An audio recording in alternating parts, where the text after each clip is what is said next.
all, happy Kanakadasa Jayanti. Kanakadasa 1509 to 1609 was a Haridasa, a renowned composer of Carnatic music, poet, philosopher, and musician. He is known for his Kirtanas and Ugabhoga compositions in the Kannada language for Carnatic music.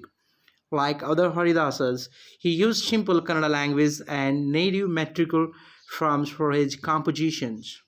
Kanakadasa Jayanti is celebrated on the commemoration to the great poet, saint, philosopher, composer, and musician. About his personal, when we are talking about, born and as the name Timmappa Nayaka, 3 December 1509 in Baragrama, Sigaon, Vijayanagar Empire, present day, Haveri district, Karnataka, India. Died on 1609, aged 100. Religion, Hinduism, Kuruba. Spouse, Mukti Madadi.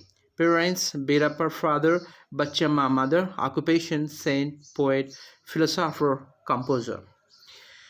He was born in Bara village near Bankapura, and he was a warrior at Bankapura fort. Based on one of his compositions, it's interpreted that he was seriously injured in a battle and was miraculously saved. After this incident, he gave us a profession as a warrior and devoted himself to composing music, writing literature, and explaining philosophy to the common man. His early work includes poems titled Narasimha Stotra, Ramadhyana Mantra, and Mohana Tarangine. Nanu hodare hodeno. There is folklore behind this popular collection. Kanakadasa's master Vasatirtha once posed a question: who among the scholars present in the convention could attain salvation, that is, moksha? Kanakadasa firmly answered in the negative about himself as well as his master. Scholars in the convention were seriously agitated by his firm replies. They felt that Kanakadasa must be heartily inconsiderate to attain his salvation to his own master, let alone the remaining scholars. When asked about his own chances, he affirms, Nanu hodare hodeno, if I am gone, I may go. Adding to his master, who could discern the real wisdom behind Kanakadasa's affirmation, asked him to elaborate. He made a pun, giving different literal and philosophical meanings. Though it seemed on the surface that Kanakadasa claimed that he alone may attain salvation, he had in fact put forth a thoughtful message that no matter the level of one's scholarly prowess, one can't achieve anything until the ego is eliminated. In Udupi, let's see his life. Kanakadasa has a special association with Udupi as he was the disciple of Vasatirtha Swamiji. On the request of Vasaraya Swamiji of Vasaraja Matha, he had come to Udupi. But it was an era when discrimination on the basis of caste was at its peak. The priests wouldn't let him enter the temple as he was from a lower caste, though Vasaraya Swamiji asked them to let Kanakadasa into the temple. Kanakadasa was outside the temple, meditating on Krishna, his Lord, and singing songs in praise of Sri Krishna. He did this for weeks, camping outside the temple, cooking his own food. Though distraught over being prevented from entering the temple, he composed poems in praise of Lord Krishna and composed kirtanas, that is, poems which are relevant even today. He sings about how all human beings equal, as everyone is born the same way physically, everyone says the same water and sees the same sun helping life on earth. Hindu temples and the deity in the temples always face east. In Udupi, though Lord Krishna in deity form faces west. It's believed that Something unnatural must have happened when Kanakadasa was outside the temple for days, waiting to be allowed to go into the temple.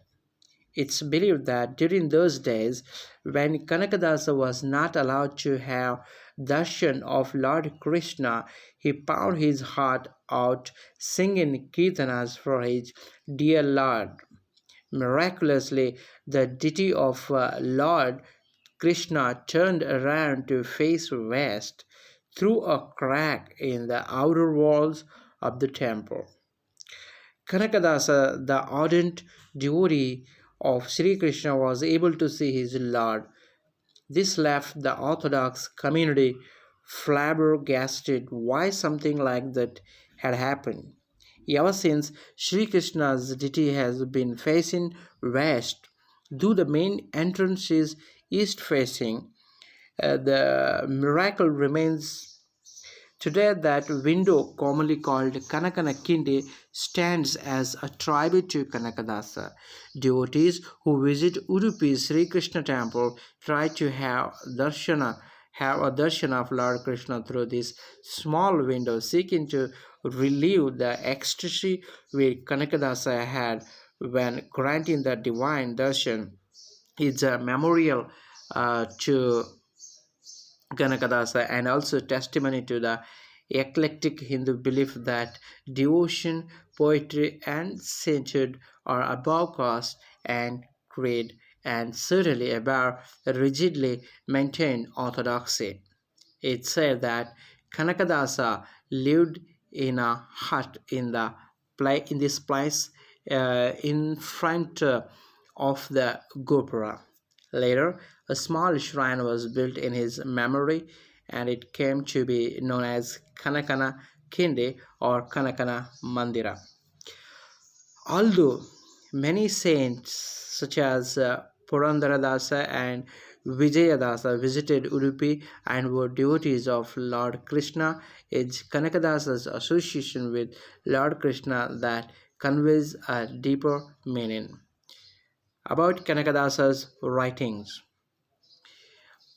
His writing started showing his innovativeness in using the day-to-day activities of the common man. For example, Ramadhyana Charita is a poetic expression of conflicts between rich and poor classes, where he uses Ramadhyana ragi, that is staple food of poor and high in nutrients, and rice, main food of rich but not as rich in nutrients, to synonymously represent poor and rich. He joined Haridasa movement and became a follower of Vasaraja, who named him as Kanakadasa. His poems and what we say krati deal with uh, many aspects of life and expose the futility of external rituals. They stress the need for the cultivation of moral values in life. His compositions address the social issues in addition to the devotional aspect. Kanakadasa was very aggressive and straightforward in criticizing evils of society, such as superiority claims used in caste system. His poem Kula Kula Kulavendu Redadadiri asks humans not to segregate themselves from one another because every human is born the same way, everyone eats the same food and drinks the same water, hence none is superior or inferior to one another. The deity he worshipped was Adikeshava of Kaginele, presently in Haveri district of Karnataka. Kaginele, now a village, was a prosperous place and trading center in the Middle Ages. Out of the many of his compositions, about 240 are fully accountable today. All his Karnataka music compositions all his Karnataka music compositions end with mudra, that is signature, Kaginile Adikeshava. That's the last god name he used. In addition to being a poet, he worked as a social reformer by downplaying dogmatic communities that were suppressing the disadvantaged communities. Kanakadasa made an extreme effort in reforming the disadvantaged communities by convincing them to give up their age-old, obsolete social practices and adapt to the changing world. He effectively used music to convey his philosophy. He lived at Tirupati in his last days. He is one of the greatest musicians, composers, poets, social reformers, philosophers, and saints that India has ever seen. Major works: Nalacharitre, Haribhaktasara, Narasimhastava, Ramadhyanacharite, a rare work on classical, Mohana Tarangane. Kanakadasa wrote about 240 Karnataka music compositions. Kirtane, Uga Bhogas, Padas, and Mundiges are philosophical songs. Besides five major works, his compositions are published in many languages. For example, about 100 songs in Kannada and 60 songs in English are published in popular works. His writings were unique in style in Ramadhyana Charitra, an allegory on the conflict between the socially strong and weak castes and classes, presented as an argument between two food grains, rice and ragi. Is a most creative literary piece with a powerful social message. In the work, rice represents the socially powerful and ragi, that is, millet, represents the working people. The two grains come before Rama to argue their case and establish their superiority. In the end, Rama sends both of them to prison for 6 months. At the end of the period, rice has turned rotten while the hardy ragi survive, earning Rama's blessings. This shows the intelligence of Kanakadasa in trying to reform society. He was blunt in criticizing those who opposed the good practices. In one of his compositions, he said, "Eternal hell is for those who criticize noblemen, for those who condemn teachings of Jagadguru." Nala Charitre, story of Nala. Haribhaktasara includes crux of Krishna devotion, and Narsimhotsava, compositions in praise of Lord Narsimha, Ramadhyana Charitra, story of Ragi millet, and an epic. And Mohana Tarangani talks about Krishna river. Kanakadasa rationalized bhakti devotion by giving worldly similes. His writing has an intimate touch that identifies the reader with the poet himself. His two famous compositions in the translation are given below. One condemns the caste system in a refined poetic way, and the other wonders at the colorful and baffling creation of God Almighty in childlike wonder. His Nala Charita is based on the famous love story of Nala and Damayanti, which appears in Mahabharata.